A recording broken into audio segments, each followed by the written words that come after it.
안녕하십니까. 안녕하세요. 안녕하십니까. 일단 좀 앉고. 예. 자. 앉은 키가 커지셨는데요. 그러지 마세요, 좀 제발. 초등학교 때. 네. 선 키로는 우리 반에서 거의 꼴등인데 네. 앉은 키로는 1등이었어. 나 굉장히 자랑스럽게 생각했잖아. 초등학생 때는 자랑스러워할 수 있어요. 굉장히 자랑스러워. 나도 1등이 있다. 나 1등했다 이러고. 네. 자, 어쨌든 숙제들 해왔어요, 숙제? 어려운 거 같아요. 이번엔 참 어렵습니다. 예. 맞아요. 네, 이번에 지금 이제 우리 지난주 어떻게 되는지 한번 얘기 좀 훑고 넘어가야 되는데. 주식시장 얘기해드릴까요? 주식시장 얘기 먼저 하지 말고 네. 주식시장 얘기부터 할 게 아니라 지금 FOMC 얘기를 하고 넘어가야 될 것 같아요. 그래서 누가 먼저 시작할까요, 우리? 장유유서죠. 장유유서? 네. 크신 분부터 얘기했어요. 앉은 키 큰 사람부터 얘기하라고? 예, 장유. 예. FOMC에 딱 두 가지 건이었죠. 하나가 이제 테이퍼링을 지속한 거. 다음에 이제 6개월 금리 인상을 6개월이라고 얘기를 한 거. 아니요, 6개월이라고 얘기 안 했고 180일이라고 얘기하지 않았나요? Around 6 months. 6개월. 예. 그렇게 얘기를 했는데 이제 테이퍼링 자체도 이번에 좀 우크라이나나 이런 것 때문에 좀 늦추는 거 아니냐는 기대도 시장에 있었던 모양이에요. 근데 관계없이 그냥 그건 해버린 거라서 앞으로는 테이퍼링이 나오더라도 뭐 별로 시장에 충격을 줄 건 없을 것 같고 이제 앞으로 확실하게 오면 못 박아준 거 아니에요. 매달 100억씩 줄여간다. 그죠? 그 부분은 시장의 컨센이랑 뭐 크게 달랐던 건 아닌 것 같은데요. 뭐 우크라이나 사태랑 돌발 변수가 있긴 했지만 시장에서는 계속 100억 달러 형태로 테이퍼링 가져갈 거다라는 예상을 했던 부분인 것 같아요. 이제 문제는 지금 옐런이 6개월이라는 단어를 썼다는 게 저는 도대체 왜 저 말을 했을까? 실수인가? 아니면 뭔가 시그널을 주기 위한 거였나 고민이 되더라고요. 아니면 뭐 6개월짜리 뭐 국채 선물 이런 거 사신 거 아닐까요?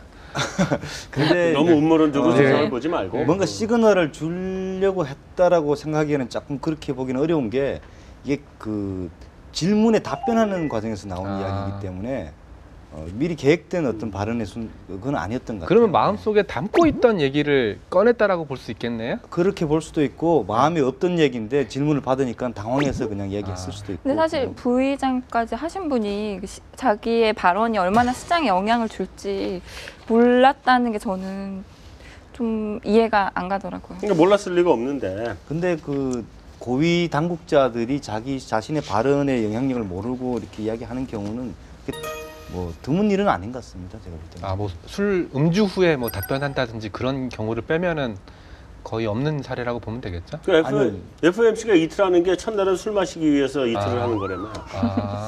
아까 누가 그랬잖아요. 네, 전 모님께서 그렇게 말씀. 저 아니고요.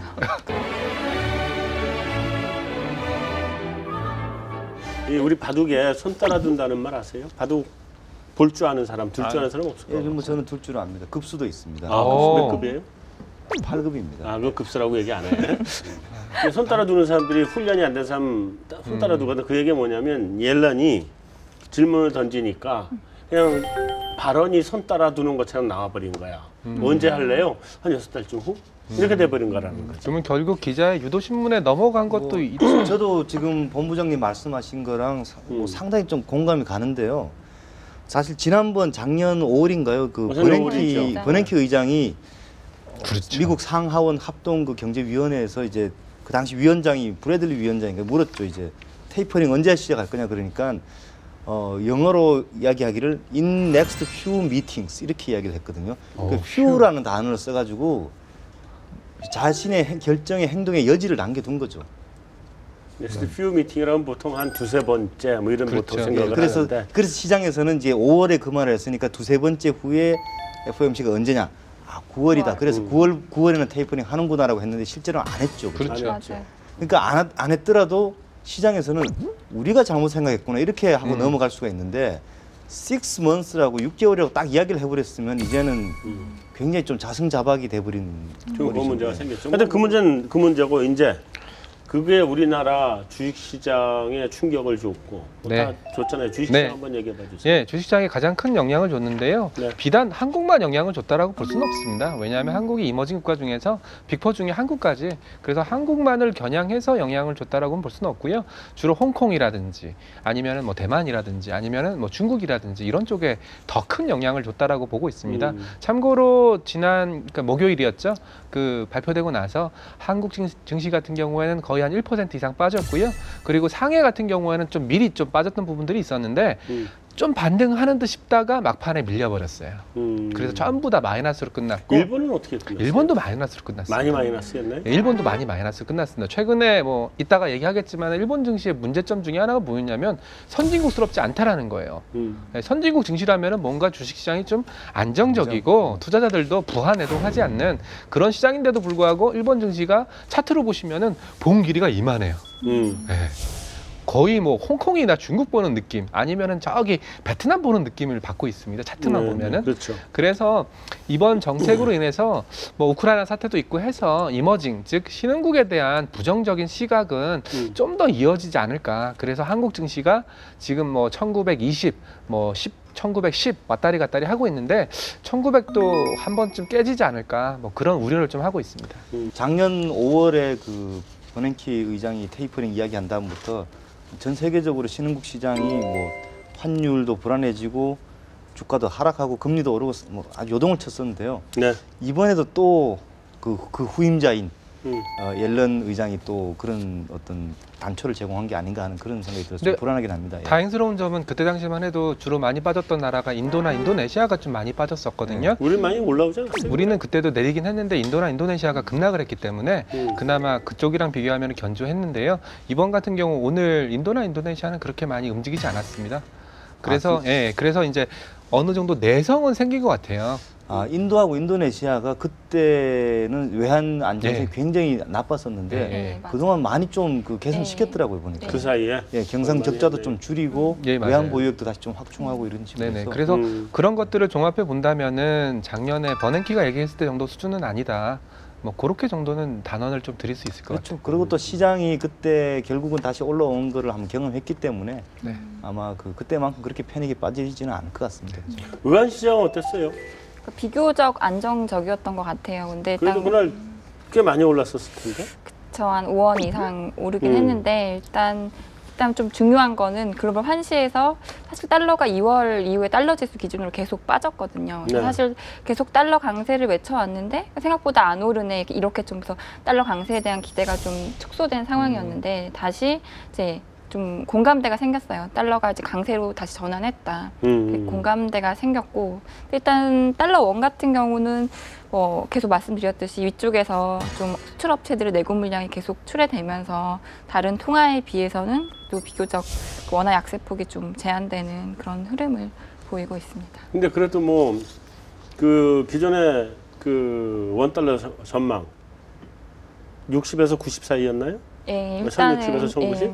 그 박스권이라고 보고 있었는데 그거 혹시 수정할 계획은 없으세요? 사실은 달러 강세가 진짜로 개시가 된 건지 불확실하기 때문에 일단 개시가 확인된 이후에 전망을 바꾸더라도 바꿀 것 같고 일단은 이제 달러 강세가 가더라도 일단 원화가 어느 정도 편승을 할지는 좀 고민이 되는 부분인 것 같아요. 뭐 워낙 경상 흑자도 안정적이고 해서 일단 달러 강세에 원화가 어느 정도 편승할지 좀 덜 편승할 거라고 일단 생각을 하죠. 자, 그럼 엔화 시장은 어땠어요? 일단 지난 목요일에는 이제 달러 강세에 편승을 하면서 뭐 유로도 약세, 엔화도 약세, 달러엔도 같이 오르긴 했거든요. 근데 일단 아직 BOJ가 돈을 더 풀지도 일단 시장이 애매한 상황이고 사실 달러가 이제 진짜로 테이퍼링을 완전 이제 양적 완화를 축소하고 금리 인상 시점이 어느 시점이 될까에 대해서는 뭐 경기도 봐야 되고 조금 더 봐야 될 부분들이 있기 때문에 아직은 달러엔이 달러 강세 편승해서 급등을 하기는 좀 어려운 시점이 아닌가 생각을 하고 있습니다. 아니 근데 그러면 엔화가 지금 약세로 어쨌든 돌았으면 지금 옐런이 BOJ를 도와준 셈이네. 지금 총재가 구로다 총재인가 뭐 이랬죠? 이름이 뭐지? 네, 구로다 총재. 그러니까 옐런이 지금 구로다 총재를 도와준 셈이네. 그러지 않아도 우리 그 소비세 인상에 맞춰서 뭐 재정 정책, 통화 정책 전부 다 완화적 정책을 써야 되는 거 아니냐라는 그 얘기들이 있었던 거 아니에요? 일단 뭐 미국의 스탠스는 계속 엔화 약세를 좀 용인해주는 쪽으로. 그건 용인해주는 건데 이게 이렇게 나서서 발언까지 해가지고 나서서 도와준 셈이 됐는데 지금 그런 거 아니에요? 너무 그 치밀하게 뭐 이런 각본을 짜고 그러려면 그 질문한 기자까지 다. 우리는 세상을 음모론으로 보면서 사는 사람이기 때문에 조선민들 도대체 왜 저랬을까 이 생각을 하고 주로 살거든 우리가. 보통 자기가 음모를 많이 꾸미는 사람들이 맞아요. 여보세요. 이게 반격을 바로 그렇게 하면 곤란하고. 제 말 아직 반도 안 끝났는데 네. 네, 말을 음모를 끊으시는 거 아시고, 보니까 뭔가 네. 캥기시는 게 네. 있는 것 같아요. 예. 주로 음모를 꾸미시는 이번 소비세 인상으로 인해서 또 일각에서는 아베 개돈이다 이런 얘기하고. 아마겟돈요? 아마겟돈을 빗대서 아베겟돈요. 그렇죠. 네. 일본이 4월 1일 소비세를 인상한다고 지금 4월 1일 날 한다 그랬으니까 며칠 남았어요 지금? 오늘 20일이니까 한 이제 일주일 정도, 일주일 약간 넘게 남았네요. 열흘, 그렇죠. 열흘. 네, 네. 내가 옛날 이제 지금 담배를 끊어서 안 피지만 네. 옛날에 이제 담배 필 때 네, 그때 담배값이 막 이렇게 올라가면 그렇죠. 사재기 해야죠. 한 보루씩. 예. 보루씩 예. 뭐 박스로 사다 네. 놓고 막 이랬죠 우리 옛날에 예, 예. 담배 그 필 때. 담배 가게 주인은 박스 정도가 아니었어요. 그냥 더 많이 엄청나게, 사놨겠죠. 예, 그렇죠. 예. 이게 이제 사재기들을 많이 했는데 일본도 그런다며? 예, 당연한 현상이고요.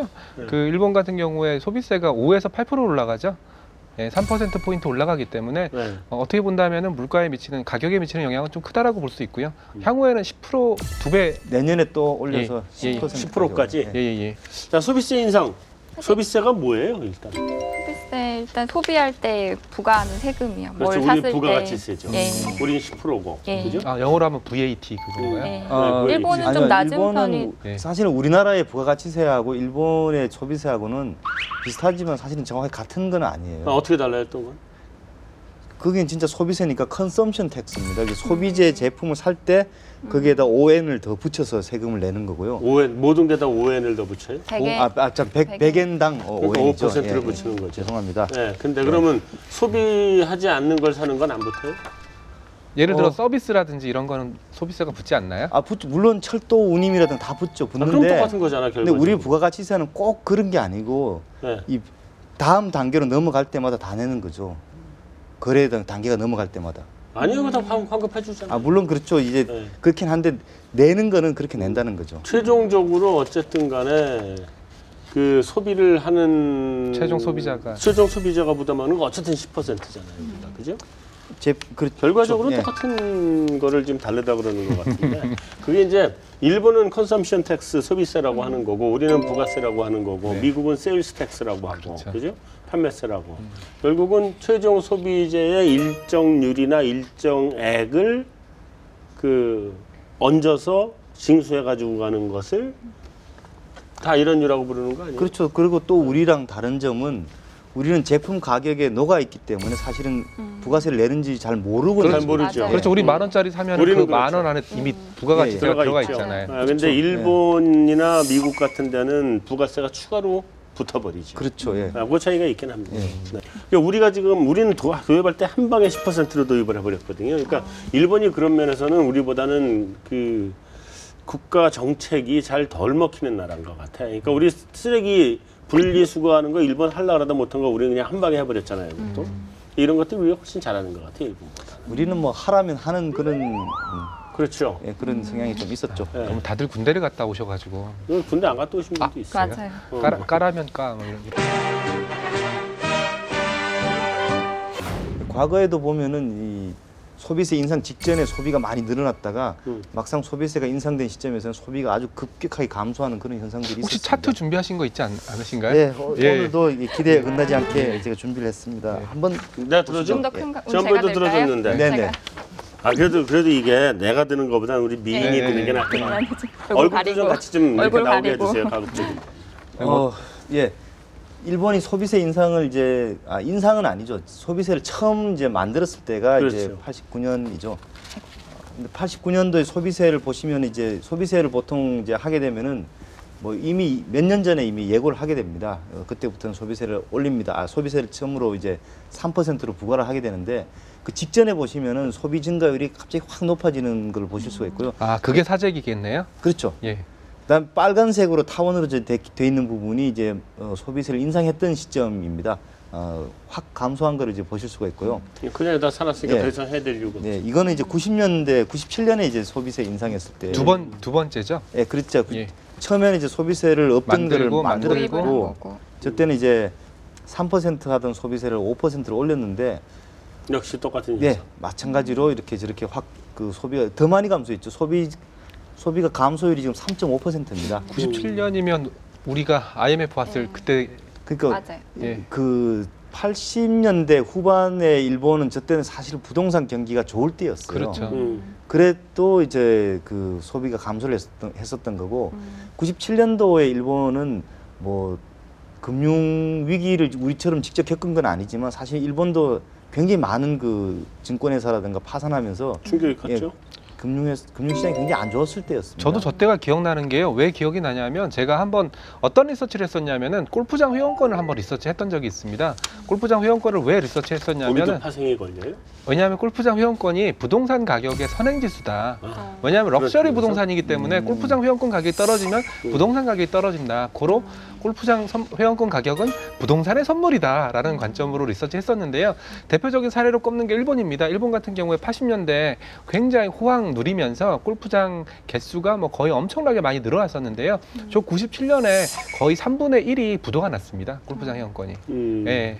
그러면서 이제 일본의 전철, 그러니까 일본 부동산 가격에 거품이 꺼지기 시작한 시점, 그러면서 97년, 뭐 98년 때 얘기하더라고요. 그렇죠. 일본이 이제 91년도부터 이제 그 버블이 터지면서 예. 경제가 뒷걸음질을 치기 시작해가지고 설마 했는데 이제 저 때까지 계속 그 경제 뒷걸음질 치면서 그 결국은 사실 아시아 금융 위기의 어떤 원인도 저기서 상당히 많이 제공을 했던 잃어버린 거죠. 10년이라 그러죠. 예. 그 다음에 2000년대를 또 다시 하여튼 이름 없는 10년이라고 부르고 10년을 더 그렇게 보내야 된다는 얘기가 있는 건데 그거를 뒤집어 보자고 아베가 애를 쓰는 거고 그러긴 한데 소비세 우리 얘기 이제 충분히 해줬고 자 재정적자들이 있는데 이게 얼마큼 효과적인지 누가 좀 숙제하고 예. 뭐 제가 숫자는 한번 살펴봤습니다. 네. 일본이 1년 동안에 걷어들이는 소비세가 얼마 정도인지를 한번 봤어요. 보니까요. 네네.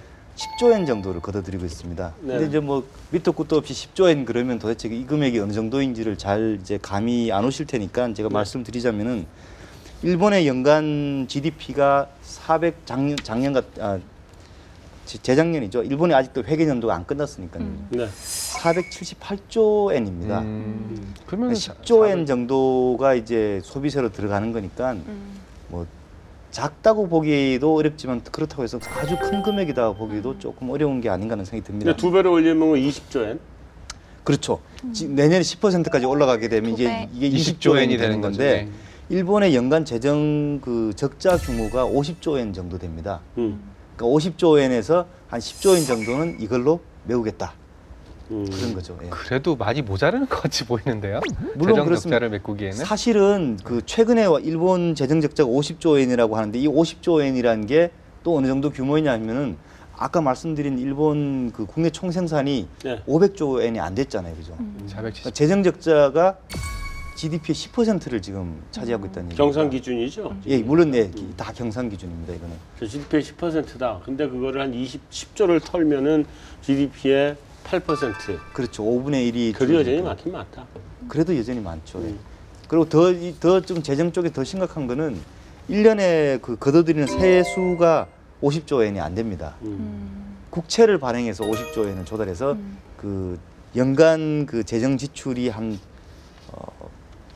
100조엔 가까이 되는데요. 그 100조엔을 세금으로 50조엔, 국채로 50조엔 이렇게 걷어들이고 있다고 보시면 거의 될 것 같습니다. 예. 근데 일본 국채에 대한 수요는 계속되고 있는 거 아니에요?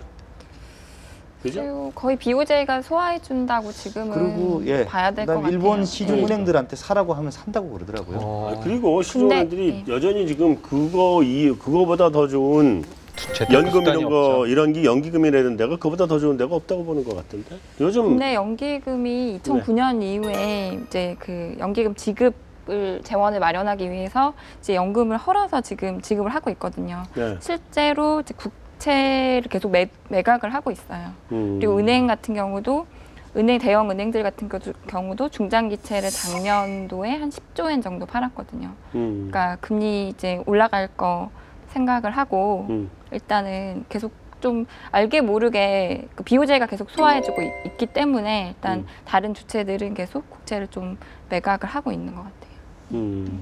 일본 국채는 그렇게 적자를 내고 그렇게 국가 부채 비율이 한 230% 되나요? 근데도 이렇게 아무 문제 없는 거 보면 참 신기한 나라기는 한데 외국인이 소유하고 있는 게 별로 없죠. 8% 정도 되고요. 그러니까. 근데 특이한 게 그 일본 국채 선물 시장에서 외국인 작년 12월 기준으로 거래 비중이 외국인이 55% 정도 되거든요. 그래서 그러니까 물론 지금은 이제 BOJ가 계속 소화해주고 별 문제 없을 거라는 믿음이 있긴 하지만 언제라도 좀 시장을 교란시킬 수 있는 능력이 외국인이 있기는 한 것 같아요. 저는 BOJ가 놀라운 게 얘들이 국채도 사주잖아요. 자기네 국채들을.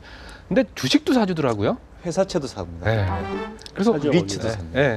참고로 제가 말씀드린 주식에는 ETF도 들어가 있습니다. 그러니까 ETF, 그러니까 주식을 ETF로, ETF로 사고 있습니다. 그러니까 우리로 따지면은 뭐 코덱스 200이라든지 아니면 뭐 코세프 200이라든지 이런 것들을 그 BOJ, 그러니까 한국은행이 사주는 거죠. 근데 어쨌든 간에 일본 그 국채가는 일본 사람들이 사는 건 이해를 하겠는데 외국인들은 왜 사는지 잘 모르겠어요. 저도 잘 이해는 안 가더라고요. 그러니까 일본 사람들은 최소한 이게 물가가 디플레이션이니까 국채가 지금 가치 저장 수단으로서의 기능을 하는 거거든요. 투자의 수단이라기보다는 금리가 뭐 거의 제로금리니까 그게 그 대신 그 돈의 가치는 저장을 해주니까 국채가. 네.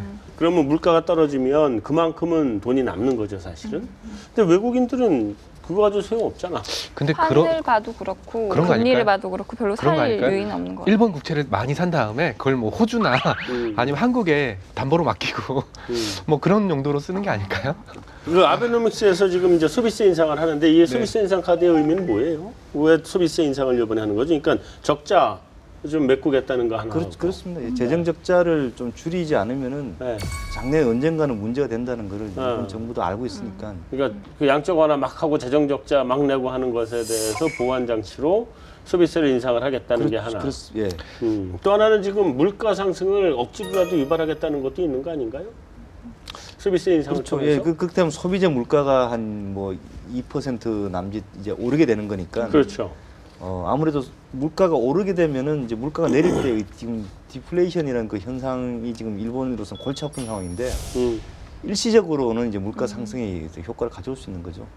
오히려 뭐 엔화 약세를 좀 유도해서 수출 경쟁력을 계속 살려가려고 하는 그런 정책의 일환이 아닐까요? 그건 너무 앞서 나가는 그것도 있겠죠. 그것도 근데 그것도 사실은 두 가지 물가하고 수출하고 다 쓸 수 있는 정책이죠. 7년도를 보니까 물론 95년도부터 98년까지 한 3년 동안 엔화가 중장기적으로는 약세긴 했는데 97년 4월에 이제 딱 소비세 인상을 하고 한 달 반 정도는 엔화가 한 20엔 정도 달러엔이 빠졌더라고요. 엔화 강세 쪽으로.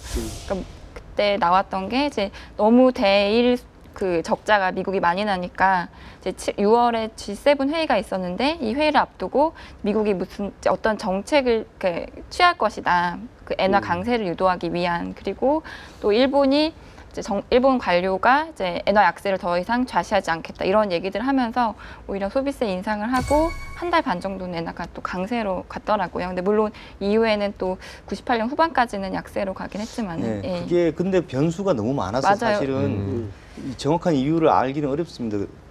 어쩌면은 그 97년 이제 봄쯤이면은 태국하고 인도네시아 쪽에서 이미 위기감이 이제 오기 시작했으니까 맞아요. 그렇기 때문에 아시아 다른 통화들은 계속 약세로 가고 엔이 강세로 갔을 가능성이 있죠. 자, 근데 일본 소비세가 이제 인상을 하는데 이 인상할 준비는 지금 돼 있긴 돼 있는 거예요?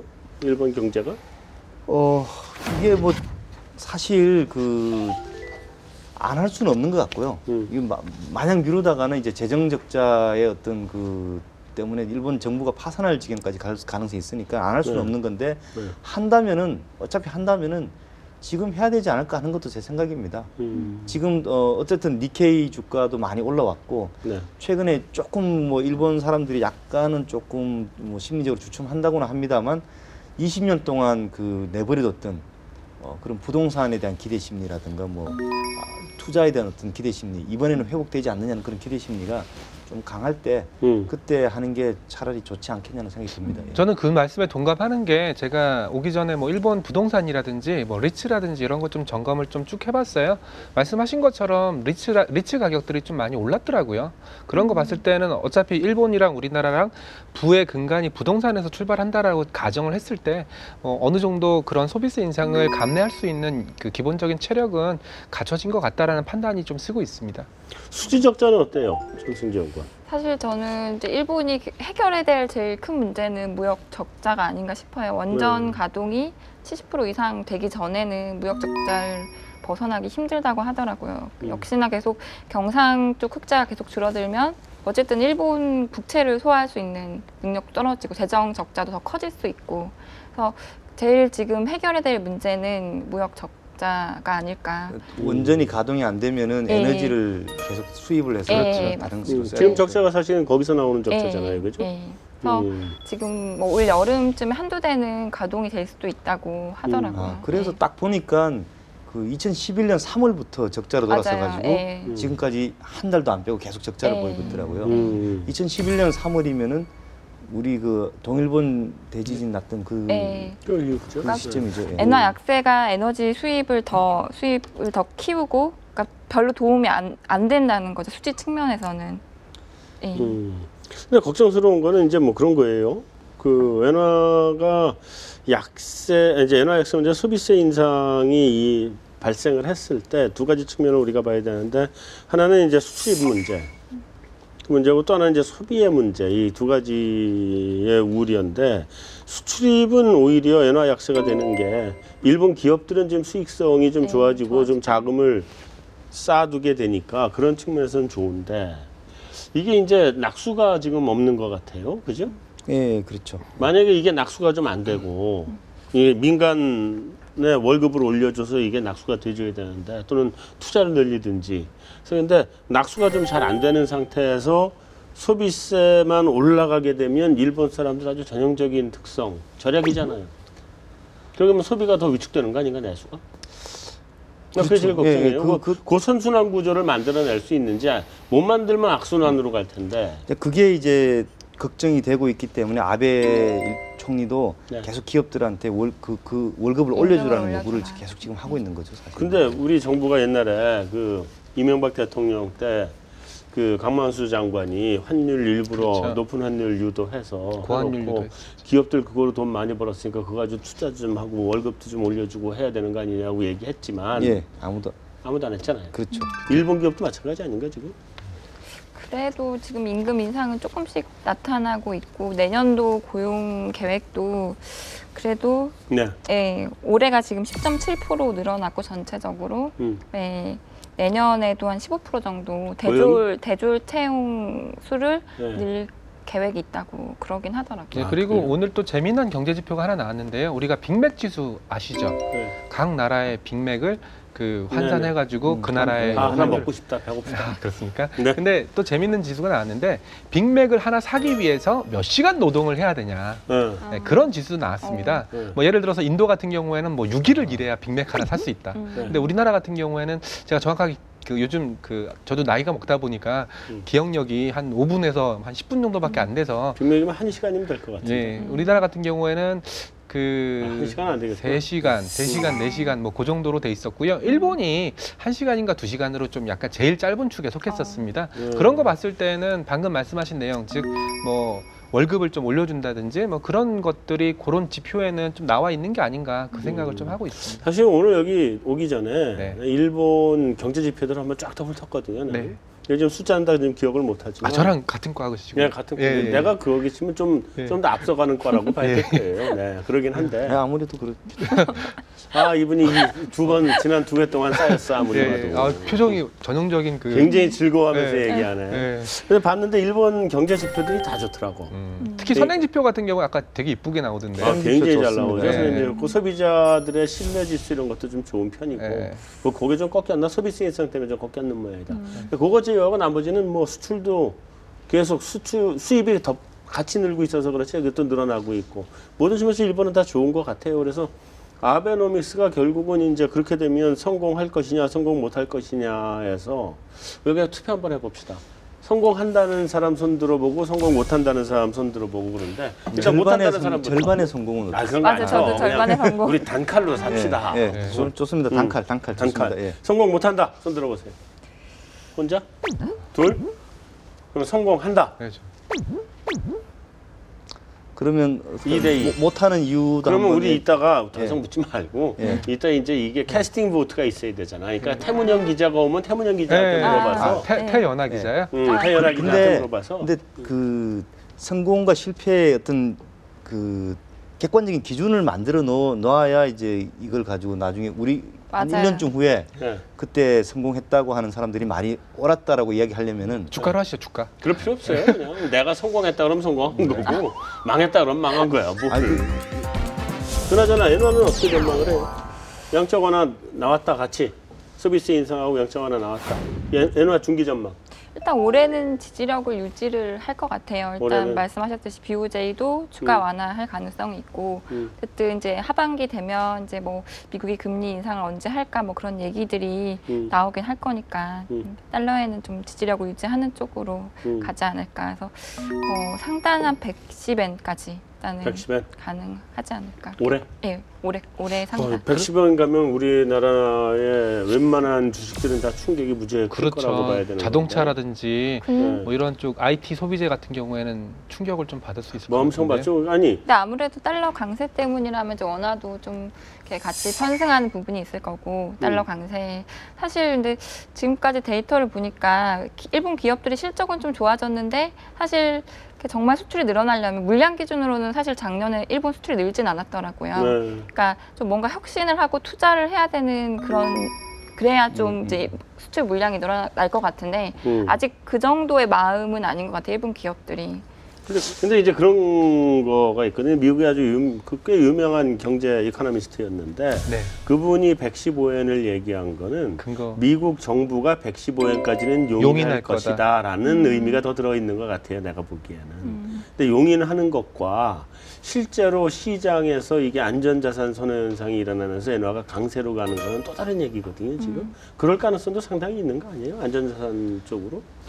그럴 가능성도 일단은 배제할 수 없는 거지? 워낙 해외 자산이 많다 보니까 네. 또 막 그건 것 같아요. 일본인들이 일본에 문제가 생겼을 때 그래도 일본이 완전히 망하지는 않을 것 같으니까 해외 자산을 회수하는 쪽으로 갈지 아니면 이제 정말 그냥 일본 자산을 매수하는 게 아니라 아예 그냥 해외 자산 쪽으로 아예 등을 돌리는지 일본 국민들의 기본 성향은 이제 뭐 워낙 애국심이 강하고 그래서 국채를 항상 투매하지는 않을 거다 이런 이렇게 시각이 있는 것 같은데, 그러니까 어느 쪽으로 방향 칠지가 관건인 것 같아요. 어쨌든 그러면 일본 엔화에 대해서는 기본 이제 전망이 올해 내로 한 110엔 정도를 보는데 다만 상하방이 너무 많이 열려 있어서 어느 쪽으로 튈지에 대한 거는 리스크가 굉장히 크다.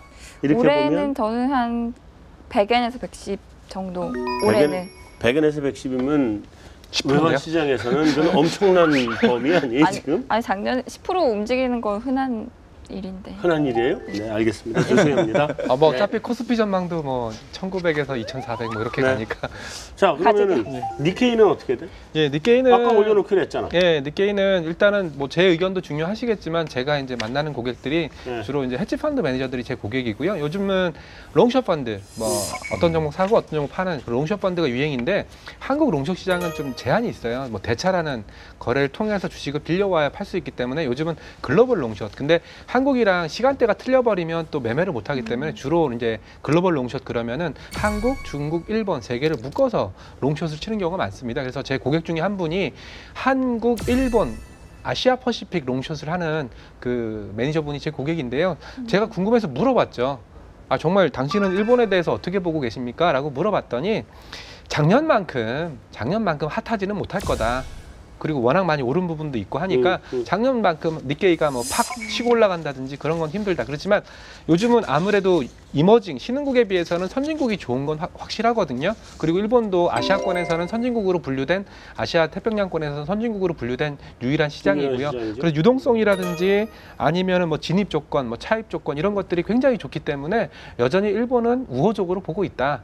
이런 좀 뷰를 보여주고 계시더라고요. 그래서 제가 뭐 특별히 반박할 내용이 없어요. 갑자기 뭐 엔화 가치가 뭐 요동을 친다든지 아니면은 뭐 소비세 인상한 다음에 일본 내수가 박살이 난다든지 그런 상황을 가정하기가 힘든 상황이니까 지금 상황에서는 니케이는 뭐 최근에 변동성이 많이 커졌다라고 제가 좀 트집을 잡긴 했지만 약간 뭐 상방으로 봐야 된다. 그 각도는 완만하겠지만 우상향이 아닐까. 상방으로 봐야 네, 그렇게 된다. 좀 예상하고 있습니다. 자, 그 주가 이야기하니까 그런데 네. 일본의 왜 걸그룹 중에서 네. 니케이 지수가 올라갈 때마다 치마 길이를 자꾸 짧게 올리겠다는 그런 그룹이 있어요. 아, 그런 그룹이 있어요? 예, 예. 니케이 주가 좀 올려봐. 아, 제가 올려. 네, 파생이 그냥 올릴 수 있잖아. 근데 화성을 들어 떨어뜨리는 그냥 치마 길이만 봐야 되는 걸그룹입니다. 네. 걸그룹이라고 보기에는 조금 나이가 들어 보이더라고요. 그럼 미시 그룹이야 혹시? 저기 맨큐, 아류, 민큐는 어떻게 보세요? 맨큐가 저희 아류입니다. 그런 건가? 누가 더 나이가 많으세요? 물론 그 별의 손 그대여가지고. 갑자기 제가 별의 손. 생각보다 나이가 수그려야 됩니다. 많으시고. 나이 이야기 하시면 갑자기 제가 수그려야 됩니다. 그분은 나이가 굉장히 많습니다. 제가 일본 아베노믹스가 실패할 것 같다라고 보는 이유는 지금 국제 경제 환경이 별로 일본에 우호적이지 않기 때문에 그렇게 보고 있는 겁니다. 사실은 작년까지는 그래도 괜찮지 않을까, 성공할 것 같다는 생각을 많이 했었는데, 우선 그 신흥국들의 어떤 그 외환이라든가 아니면 그 금융시장의 불안 문제가 저희가 당초에 생각했던 것보다는 조금 더 심각한 것 같아요. 만약 그게 심각하게 된다면은 그 문제가 이제 자극이 될 때마다 역시 안전자산인 엔화에 대한 수요가 강화되면서 일본의 수출 성장 전략이 뭐 환율에서 일단 차질이 생길 수 있다는 그런 생각이 듭니다. 두 번째는 지금 세계 경제를 가만히 보시면은 다들 그 수출을 가지고 한번 그 자기네 구조 조정을 좀 잘 이끌어 본다든가 아니면은 경기를 살려보겠다 이런 생각을 가진 데가 많습니다. 미국도 지금 제조업을 너무 이제 아시아 쪽에 아웃소싱을 줬더니만 일자리가 너무 사라졌으니까 제조업 좀 키워보자. 거기 핵심이 수출이죠, 그죠? 네. 유럽은 방만하게 수입을 많이 하다가 무역 적자, 뭐 경상 적자 이거 못 견디고 재정 적자까지 터진 나라이기 때문에 지금 경기가 회복됨에도 불구하고 수입을 자꾸 줄이고 있는 그런 상황이고. 동남아시아를 비롯한 신흥국들은 지금 뭐 빨리 수입 안 줄이면은 외환위기로 곧장 갈 수밖에 없기 때문에 지금 계속 수입 줄이는 상황이고. 세상에서 이렇게 쭉 둘러봤을 때 누가 수출을 늘리겠다고 했을 때 마음 편하게 받아주는 나라가 없다는 거죠. 그러니까 각 개별 국가별로는 자기네 국가의 최선의 전략이 좀 무역 적자를 줄인다든가 흑자를 늘리는 방법이 되는데 글로벌 전체적으로는 모든 그런 국가들의 전략이 동시에 달성되기는 어려운 상황. 그게 지금 일본이 가지고 있는 굉장히 안 좋은 조건이라고 저는 보고 있습니다. 예. 그러면 이제 니케이가 이제 이렇게 된다. 예, 치마 길이가 다시 길어지겠죠. 치마 길이가 길어진다. 예, 예. 이 사람 지지 않아야지. 그러면 자 이제 일본에 대해서 볼 필요가 없는 치마 길이라니까요. 알았어. 어쨌든 일본에 대해서 긍정적으로 생각하는 그 긍정론자들은 니케이가 올라가고 치마 길이도 올라간다. 여기는 부정적으로 보니까 길어진다. 예. 뭐 이게 결론을 못 내잖아요 우리가. 사람마다 다 얘기가 달라. 둘이 한 방향으로 얘기가 나오면 좋겠는데.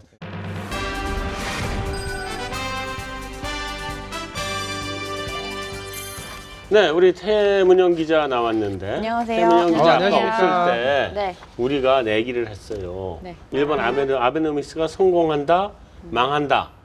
두 개를 놓고 했는데 손을 들었는데 2대 2였어서 동수.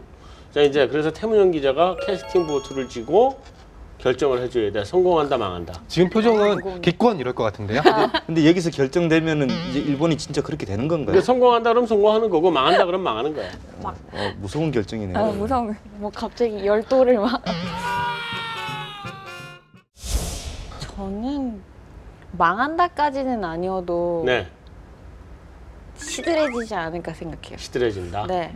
효과가 딱히 막 역시 좀 부정적인 쪽으로. 우리 3대 2. 우리 편입니다. 기업 우리 때문에 편은 3대 2. 네. 임금이 안 오를 것 시들해진다잖아. 같아요. 시들? 여긴 당신 성공인데 성공한다고 여긴 시들해진다고. 실패한다고 아니 하셨어요. 실패했어요. 아 실패였었어. 내가 성공한다 그랬나? 예. 아니 이런 본인이 어떤 말을 성공한다로 해봐 빨리 좀. 아이. 시들하면서 활짝 핀다. 근데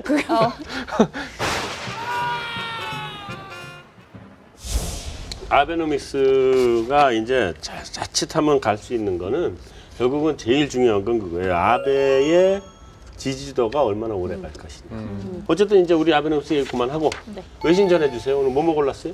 네, 오늘은 약간 난해할 수 있는 내용이지만 두 네. 가지 가지고 왔는데요. 첫 번째 얘기는 우크라이나의 기업인을 다룬 포브스 잡지의 이야기입니다. 네. 보시면 우크라이나의 빅토르 핀추크라는 재벌인데요. 이 사람이 지금 그 위기의 한가운데서 현실적인 고민을 하고 있다, 딜레마에 빠졌다 이런 내용입니다.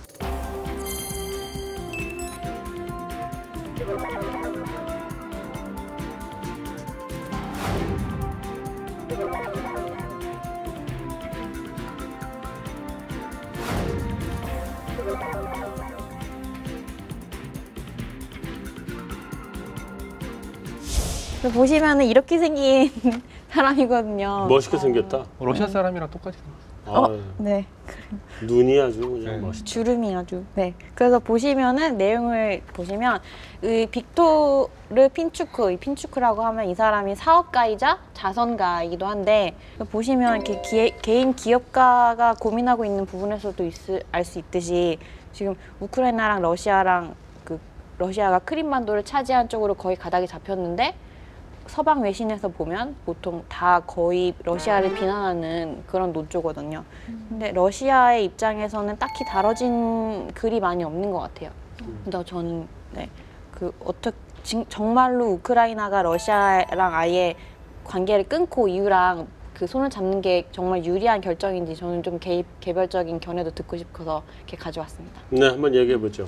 제가 보기엔 그런 것 같은데 우크라이나의 국민의 대부분은 아직까지도 사회주의 계획 경제에 익숙해 있는 면이 있을 거예요. 그 뿌리가 완전히 다 없어지지 않았을 텐데. 그리고 재벌들도 전형적인 재벌 그걸 그렇죠. 밟아왔으니까. 제일 위에 돈을 많이 번 사람은 아마 유럽이나 미국이나 이런 경제 자본주의를 보면서 그거를 동경하게 되지 않을까.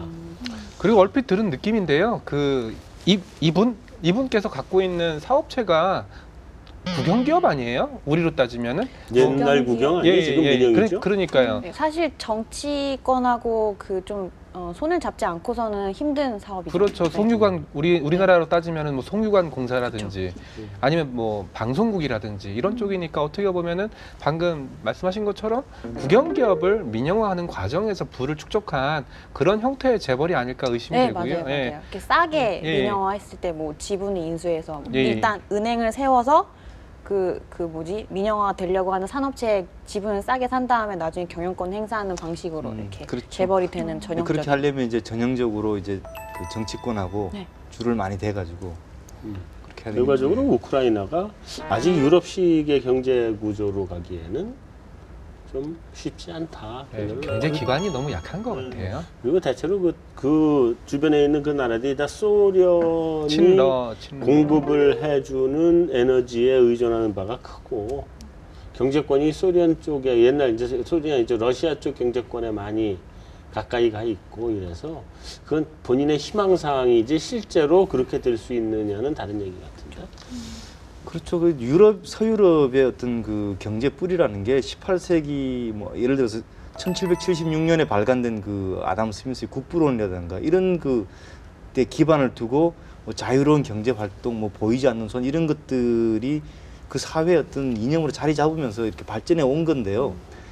그런 한 200년 이상, 300년 가까이 되는 역사가 있었기 때문에 그 사회가 이제 지금 같은 고도의 자본주의가 된 건데 그런 과정을 생략하고 계획 경제를 하다가 뭐 갑자기 그걸 받아들인다.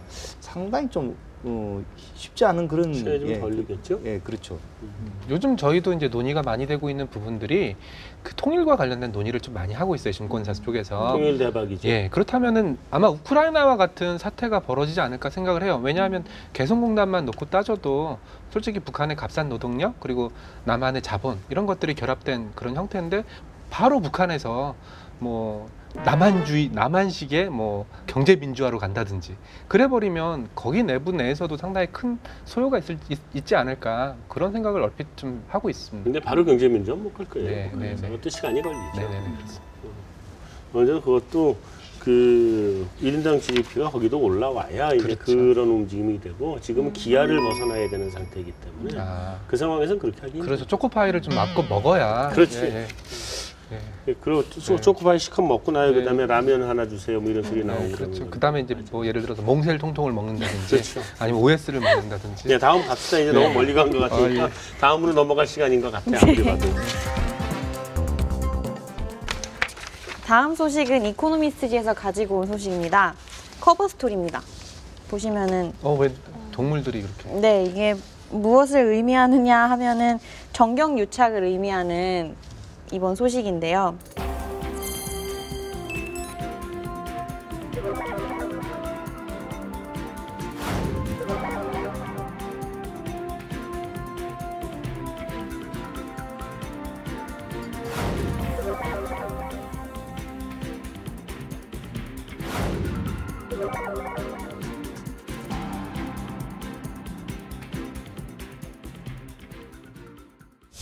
이코노미스트지가 신흥국의 정경 유착 문제를 다루면서 뭐 정계와 재계의 유착이 널리 퍼져 있다, 되게 만연한 현상이다 이렇게 설명을 했고요.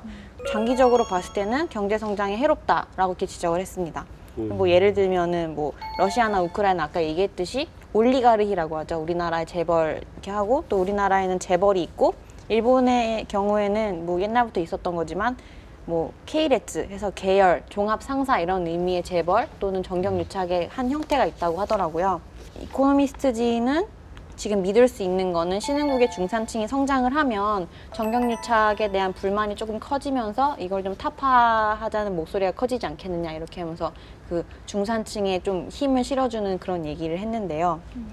보시면은 이코노미스트지가 저번 주에도 신흥국 얘기를 다뤘지만 이번에도 신흥국 얘기를 하면서 신흥국은 이걸 고쳐야 된다, 이걸 고쳐야 된다, 뭐 자유주의로 좀 나가야 한다 이런 얘기를 많이 하는데 저는 좀 과도한 뭐 이코노미스트지의 논조이기 때문에 어쩔 수 없는 일인가 그렇게 생각을 하는데 신흥국을 가지고 너무 그러는 거 아닌가 전 그런 생각이 들었어요. 그렇죠. 뭐 그렇게 따져보면은 뭐 자기네들이 언제 참 그렇게 바뀌었다고 이제 와서. 예. 근데 보면 신흥국이 발전하는 단계에서 보면 보통 초기 단계에는 거의라고 할 수 있지 않나요? 정경유착으로 어떤 기업이 발전하는 그런 사례가? 경제 규모가 작을 때는 어떻게 보면 계획을 세워서 이렇게 밀어붙이는 게 더 빠르게 갈 수 있겠죠. 그 빠르고 예. 그다음에 자본 축적이 초기에 안 돼 있으니까 예, 예. 자본을 한 군데 몰아줘야 되거든요. 예. 그래야 압축 성장을 할 수 있는 건데 그거를 그냥 놔두면 자본 축적이 안 되니까 어디 한 군데 몰아준다. 한 군데 몰아주는 게 소위 이제 우리가 얘기하면 정경유착 같은 모습으로 나타날 그렇죠, 수는 예. 있죠. 옳고 그르고의 문제를 떠나서 대부분의 나라들이 그 옛날부터 이렇게 부자로 이렇게 살던 나라가 아니면 그 관계는 대부분 생긴다는 거죠.